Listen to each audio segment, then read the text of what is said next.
Lahore central jail में 23 मार्च 1931 की शुरुआत किसी और दिन की तरह ही हुई थी। फर्क सिर्फ इतना था कि सुबह सुबह जोर की आंधी आई थी, बहुत तेज। लेकिन जेल के कैदियों को थोड़ा अजीब सा लगा जब 4 बजे ही वार्डन चरत सिंह ने उनसे आकर कहा कि वो अपनी अपनी कोठरियों में चले जाएं। उन्होंने कारण नहीं बताया था। उनके मुंह से सिर्फ ये निकला कि आदेश ऊपर से है। अभी कैदी सोच ही रहे थे कि माजरा क्या है। जेल का नाई बरकत हर कमरे के सामने फुसफुसाते हुए गुजरा कि आज रात भगत सिंह, राजगुरु और सुखदेव को फांसी दी जाने वाली है। उस क्षण की निश्चिंता ने उनको झकझोर कर रख दिया। कैदियों ने बरकत से मनुहार की कि वो फांसी के बाद भगत सिंह की कोई भी चीज जैसे पेन, कंघा या घड़ी उन्हें ला कर दें ताकि वो अपने पोते पोतियों को बता सकें कि कभी वो भी भगत सिंह के साथ जेल में बंद थे। बरकत भगत सिंह की कोठरी में गया और वहां से उनका पेन और कंघा ले आया। सारे कैदियों में होड़ लग गई कि किसका उस पर अधिकार हो। आखिर में ड्रॉ निकाला गया, लाहौर कॉन्स्पिरेसी केस। अब सब कैदी चुप हो चले थे। उनकी निगाहें उनकी कोठरी से गुजरने वाले रास्ते पर लगी हुई थी। भगत सिंह उनके साथ फांसी पर लटकाए जाने के लिए उसी रास्ते से गुजरने वाले थे। एक बार पहले जब भगत सिंह उसी रास्ते से ले जाए जा रहे थे तो पंजाब कांग्रेस के नेता भीमसेन सच्चर ने आवाज ऊंची कर उनसे पूछा था, आप और आपके साथियों ने लाहौर कॉन्स्पिरेसी केस में अपना बचाव क्यों नहीं किया? भगत सिंह का जवाब था, इनकलाबियों को मरना ही होता है क्योंकि उनके मरने से ही उनका अभियान मजबूत होता है, अदालत में अपील से नहीं। वार्डन चरत सिंह भगत सिंह के खैर ख्वाह थे और अपनी तरफ से जो कुछ बन पड़ता था उनके लिए किया करते थे। उनकी वजह से ही लाहौर की द्वारकादास लाइब्रेरी से भगत सिंह के लिए किताबें निकलकर जेल के अंदर आ पाती थी। भगत सिंह की जेल की जिंदगी काफी कठिन थी। किताबें पढ़ने का शौक हो चला था उन्हें कि एक बार उन्होंने अपने स्कूल के साथी जयदेव कपूर को लिखा था कि वो उनके लिए कार्ल लिब्नेख्त की मिलिटरिज्म, लेनिन की लेफ्ट विंग कम्युनिज्म और ऑप्टन सिंक्लेयर का उपन्यास द स्पाई कुलबीर के जरिए भिजवाएं। भगत सिंह जेल की कठिन जिंदगी के आदी हो चले थे। उनकी कोठरी नंबर 14 का फर्श पक्का नहीं था, उस पर घास उगी हुई थी। कोठरी में बस इतनी ही जगह थी कि उनका 5 फुट 10 इंच का शरीर बमुश्किल उसमें लेट पाए। भगत सिंह को फांसी दिए जाने से 2 घंटे पहले उनके वकील प्राणनाथ मेहता उनसे मिलने पहुंचे। मेहता ने बाद में लिखा कि भगत सिंह अपनी छोटी सी कोठरी में पिंजड़े में बंद शेर की तरह चक्कर लगा रहे थे। इनकलाब जिंदाबाद। उन्होंने मुस्कुराकर मेहता को स्वागत किया और पूछा कि आप मेरी किताब रिवोल्यूशनरी लेनिन लाए या नहीं। जब मेहता ने उन्हें किताब दी तो वे उसे उसी समय पढ़ने लगे मानो उनके पास अब ज्यादा समय न बचा। मेहता ने उनसे पूछा कि क्या आप देश को कोई संदेश देना चाहेंगे। भगत सिंह ने किताब से अपना मुंह हटाए बगैर कहा, सिर्फ 2 संदेश, साम्राज्यवाद मुर्दाबाद और इनकलाब जिंदाबाद। इसके बाद भगत सिंह ने मेहता से कहा कि वो पंडित नेहरू और सुभाष चंद्र बोस को मेरा धन्यवाद पहुंचा दे जिन्होंने मेरे केस में गहरी रुचि ली थी।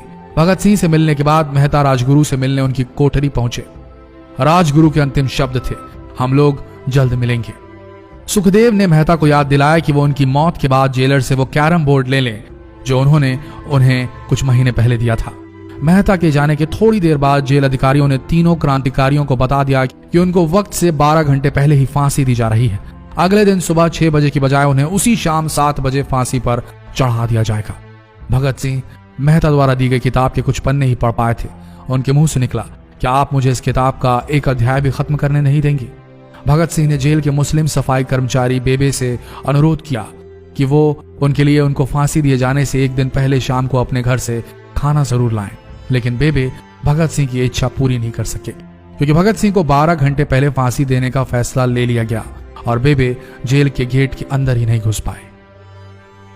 थोड़ी देर बाद तीनों क्रांतिकारियों को फांसी की तैयारी के लिए उनकी कोठरियों से बाहर निकाला गया। भगत सिंह, राजगुरु और सुखदेव ने अपने हाथ जोड़े और अपना प्रिय आजादी गीत गाने लगे। कभी वो दिन भी आएगा कि जब आजाद होंगे हम, या अपनी ही जमीन होगी या अपना आसमान होगा। फिर इन तीनों का एक एक करके वजन लिया गया। सबके वजन बढ़ गए थे। इन सब से कहा गया कि अपना आखिरी स्नान करें।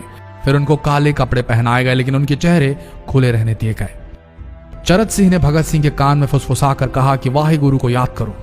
फांसी का तख्ता भगत सिंह लिए बोले, पूरी जिंदगी मैंने ईश्वर को याद नहीं किया। असल में मैंने कई बार गरीबों के कलेश के लिए ईश्वर को कोसा भी है। अगर मैं अब उनसे माफी मांग लूं तो वो कहेंगे कि इससे बड़ा डरपोक कोई नहीं।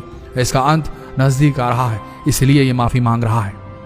जैसे ही जेल की घड़ी ने 6 बजाया, कैदियों ने दूर से आती कुछ पद चांपें सुनी। उनके साथ भारी बूटों के जमीन पर पड़ने की आवाजें भी आ रही थी। साथ में एक गाने का भी दबा स्वर सुनाई दे रहा था। सरफरोशी की तमन्ना अब हमारे दिल में है। सभी को अचानक जोर जोर से इनकलाब जिंदाबाद और हिंदुस्तान आजाद हो के नारे सुनाई देने लगे। फांसी का तख्ता पुराना था, लेकिन फांसी देने वाला काफी तंदुरुस्त। फांसी देने के लिए मसीह जल्लाद को लाहौर के पास शाहदरा से बुलवाया गया था। भगत सिंह इन तीनों के बीच में खड़े थे। भगत सिंह अपनी मां को दिया गया वो वचन पूरा करना चाहते थे कि वो फांसी के तख्ते से इनकलाब जिंदाबाद का नारा लगाएंगे।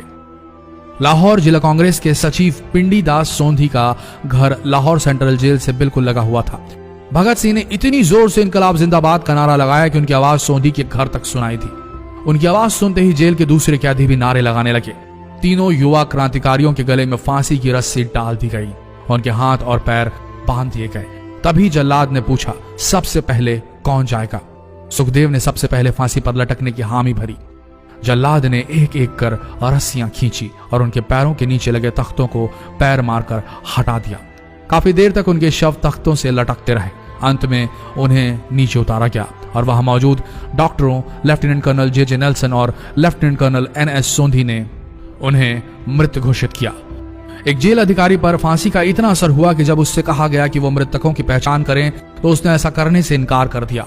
उसे उसी जगह पर निलंबित कर दिया गया अंग्रेजों द्वारा।